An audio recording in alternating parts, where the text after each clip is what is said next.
You're watching Squawk. I'm Bruce Whitfield. With the exception of company income tax, all tax types have rebounded strongly since the country's 2009 recession. That is good news, unless you have to pay a large proportion of your income, of course, in tax. SARS has collected something like 813.8 billion rand in revenue last year. Now, according to the 2013 tax statistics publication, this was more than 70 billion rand ahead of the year before. That's good news from a tax collection perspective. The goodwill of the South African taxpayer persists, and government benefits from that, David Shapiro. Yes, because we all get paid a little bit more every year.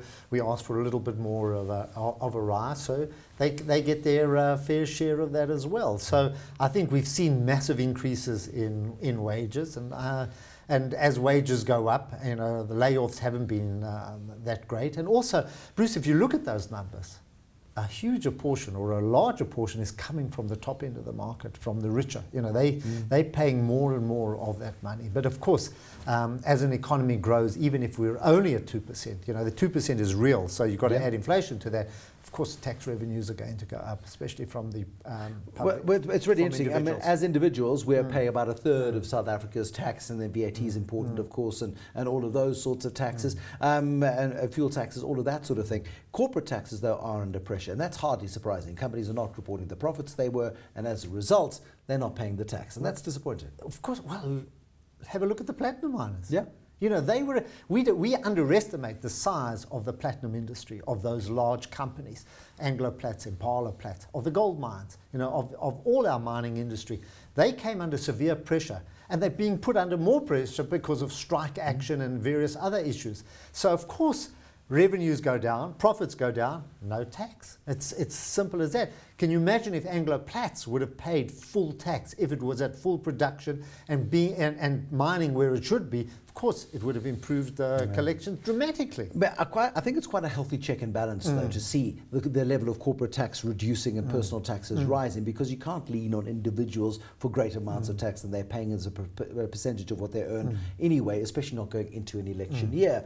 As a government, and you look at the smaller proportion of company tax, you realize just how important those companies are to the health and well-being of the country. Hopefully that is recognized, and you realize the more profitable companies can be, the more tax they will have to pay. That's positive, surely. It is positive, and I think there's a message that should be put through to COSATU. In other words, it's not only, yes, admittedly, the more wages that go and wage increases, it comes back in those taxes, but at the end of the day, the companies, there should be an equal balance, or a balance between the two. There should be proportionate gain from both of them.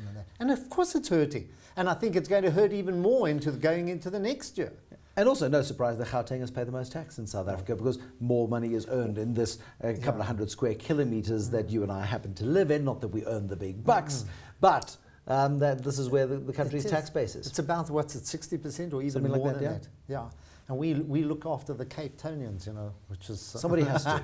Can't look after themselves. They get very upset when they're so cross. And people in Portugal... Very grumpy. So grumpy. So grumpy. Let's look at winners and losers before we talk ourselves into a corner that we can't get out of at the Broadcast Complaints Commission. When we look at the big winners on the week, I'm delighted to see that the gold shares have bounced back quite nicely. If only if you'd expressed a little bit of faith in Anglo Gold Ashanti, you could be 20% richer this week. It's been a massive performer. And behind that, number one, I think things are starting to turn around. The right noises are being made there. I think on the year, you're still down quite a lot. But over the last few weeks, you've done pretty well. And the gold price has rebounded on the back of what's happened in America and views that there will not be any tapering into 2014. So I think the dollar has picked up. The dollar's fallen. I see the euro's around 137. Gold's picked up. The rand's picked up, and that. So I think that's behind. That's behind the gold shares gaining. Well, we've seen both Anglo Gold Ashanti up, and then Sibanye. But Sibanye came out with an uncharacteristically strong trading update. This is Neil Furneman at his vocal best, because he's selling a good story. He's saying, Goldfields, you suckers, you should have kept us in the family. Yeah, well, he wasn't put under the same constraints as Goldfields. He can do what he's liked. He's got a lot more flexibility. And he took over mines that were pretty small, and I don't think got the full attention of Goldfields management, and he's running them properly. I think there was a great trading opportunity when those shares were, 6, 7, 8 rand or something like that. But he's also proven the argument that Goldfields was right to spin off Sibanye. Yes. It's just, it's an irritant. You know, these smaller companies are irritant, and they're great for management, you know, who's got the time and to run those small companies to do what he's done. Sure. So Sibanye Gold doing nicely, nice trading update coming out of them. Let's talk a little bit about Pick n Pay, because this is an important one. Pick n Pay, which has been the retail sector laggard for I don't know how many years. Capital that was tied up in Australia in ventures that were ill-considered ventures that then ended up having R1 billion worth of capital tied up in Australia. They had to get rid of that before they could then bring that money home and invest in operations here. It's put them on the back foot. But now Richard Brazier, the new chief executive, has come in and he is a new broom for whom I think Raymond Ackerman is pretty grateful. He is grateful. And I think, Bruce, it comes to a point, you can expect Richard Brazier to come in there and clean it up. So what happens is, at the moment, we're going to get a few quarters or even a few years of costs being addressed, you know, not the top line. Where the issue then comes is at the top line. Can they regain that share? Because at the moment, I think they're still losing out share.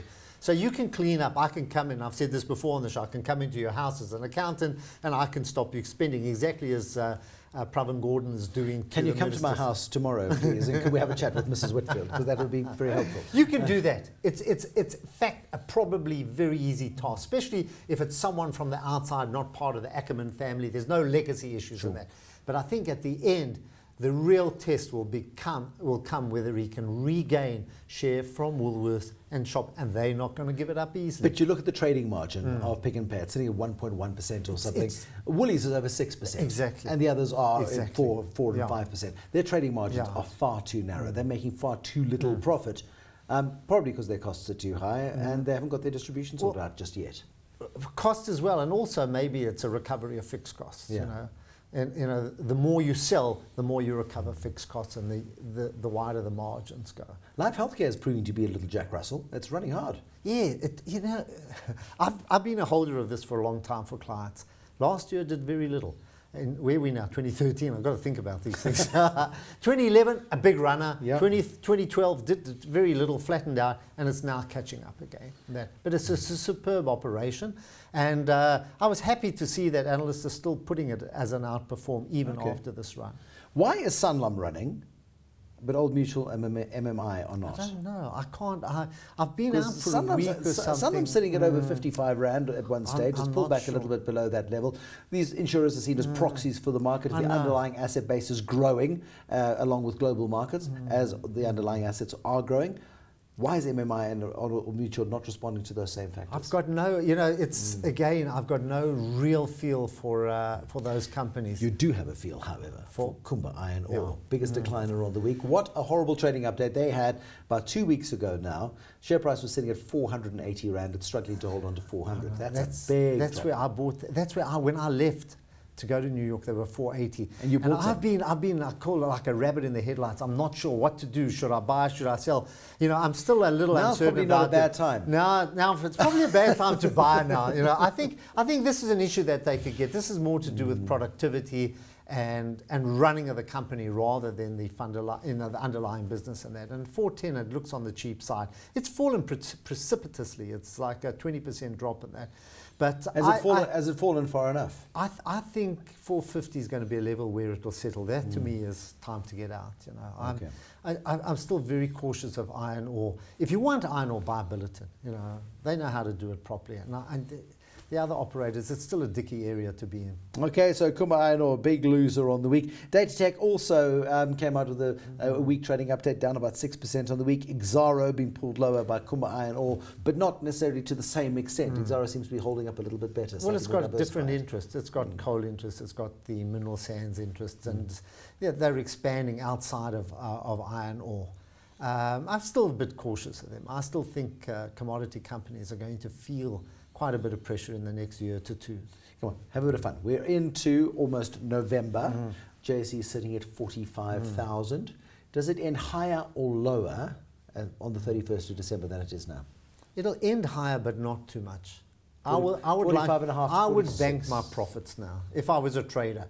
I'm a long-term holder, and I think we're going in for a bit of a tough 5-6 month period. It happens, you know, where markets digest what's happened. But I don't think there's reason to sell. I don't think the heavies, the big ones that make up the index, are really going to fall too dramatically. And I think the rand will give back a little bit, and that will also help support us a bit.